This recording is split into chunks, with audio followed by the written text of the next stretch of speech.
Good morning. Welcome to our daily devotion. It is Thursday. It is October 21st.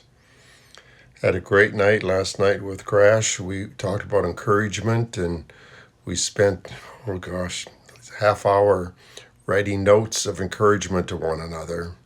I just want to share a few of them with you. That meant a lot to me. This one young person said, "I really look up to you and want to be a pastor when I grow up so I can spread the word. I admire your commitment to the church." That's encouraging when someone says they want to be a pastor also. And then another young person that said, "Thank you so much. You're the best person I know. I encourage you to still continuing the church no matter what. I love how committed, passionate, how strong your faith is, and I am encouraged by you. Love you very much." Wow. Now tell me that isn't enough to keep you going. And then a leader says, "Thank you for allowing me to be a leader to the youth and shine that light on them. You've changed my life in more ways than you can imagine. I thank you from the bottom of my heart." Wow. Another leader. "Thank you for Crash, Collision, and Impact. They have all meant so much to me and have helped me change my behavior and thought process." Oh, I could go on reading others, but it was a great night of encouragement. So I was blessed. Hope you have people in your life that encourage you. Today we're going to look at the word content. To be satisfied with what you have, to be satisfied with how you look. We live in a very materialistic country that most people are never content, never satisfied with what they have. Listen to what God says here in Ecclesiastes. I love this. In chapter 5, verses 10 and 11. It says, "Whoever loves money never has money enough. Whoever loves wealth is never satisfied with their income. This too is meaningless. As goods increase, so do those who consume them, and what benefit are they to the owner except to feast their eyes on them?" It's like, what benefit is it to people that have multiple cars and all they do is just look at them? Multiple homes and they just look at them. Multiple clothes and shoes. And I mean, I'm sure you've know people or you see people on TV that have a closet full. There's no way they could wear all those clothes. No way they could use all those shoes. What does God say? They're meaningless. They're just good to look at is all. And then First John tells us this. It says, it talks about the love of the world. And the last one is the boasting of what they have and what they do does not come from the Father, but from the world. The boasting of what you have. How content are you with what you have? Do you play the lottery, hoping to have abundantly more? I mean, think of it. People only play the lottery when it's 500 million, not when it's 50 million. It's like, that's just greed. That's wanting more and more and more and more. We're hardly ever content. You get something and then you just want something more. Never satisfied. Many people are not content with how they look. It's staggering how much money is spent on beauty products. When you see a famous people on TV or movie, they look so glamorous. But if you were to see them without the makeup, without the fancy clothes, they'd look no different than you.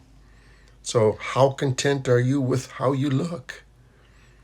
God wants us to be content, and so he has much to say about this. I'm just going to read a few of the scriptures here and comment on them. In Philippians 4, 11 through 13, it says this. Paul said, "I am not saying this because I am in need, for I have learned to be content whatever the circumstances. I know what it is to be in need, and I know what it is to have plenty. I have learned the secret of being content in any and every situation, whether well-fed or hungry, whether living in plenty or in want. I can do everything through him who gives me strength." Paul says, I know what it's like to have nothing, and I know what it's like to have more than enough. But I have learned what it means to be content. It's living for the Lord. Now, I can relate to this. I know what it's like I know what it's like when I could buy any car I wanted. I live in a big home, and I know what it's like now when I'm having to ask for support. I'm have to in order for my livelihood now. So I know it, but with either one, I was content with either one. I'm just as content now as I was when I had lots of money and could buy whatever I wanted. I'm just as content now because, like Paul, I've learned the meaning. It's living for the Lord. It's doing the Lord's work. It's the Lord consuming my thoughts, my actions. That's what it means to be content. In 1 Timothy 6 through 10, warns us of this. But godliness with contentment is great gain. To be godlike and be content is great. For we brought nothing into the world and we can take nothing out of it. I said this many times. I've never seen a hearse yet with a U-Haul trailer behind it.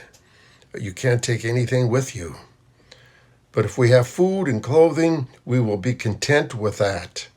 People who want to get rich fall into temptation and a trap, and into many foolish and harmful desires that plunge people into ruin and destruction. You hear that? For the love of money is the root of all kinds of evil. Some people eager for money have wandered from the faith and pierced themselves with many griefs. When you're not content and you just want more, and then you want more, and then you want more, that's of the world. That's of the world. God says, be content with what you have. He says in Philippians earlier, if I'd have read on, it says, God says, I will never leave you. I will never forsake you. He's with us. He's with us. He'll take care of us. And then in Hebrews 13:5, it says, keep your lives free from the love of money and be content with what you have. Well, here it is. Because God has said, never will I leave you, never will I forsake you. Wow. So we say with confidence, the Lord is my helper. I will not be afraid. How content are you?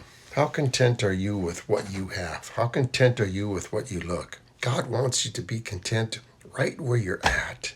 The meaning of the meaning of life, the meaning of is to be content with what you have, and then to have all your focus on the Lord, to keep your focus on Him, because when you have the Lord, you have everything.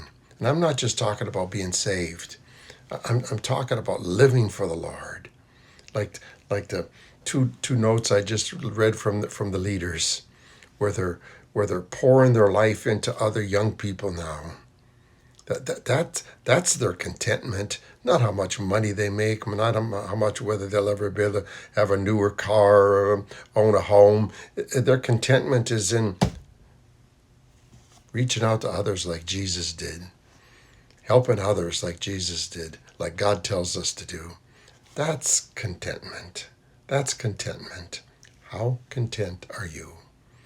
God bless. I hope this meant something to you. If it did, keep on sharing these, okay? And God bless you and have a great day, and I'll see you again tomorrow morning. Bye.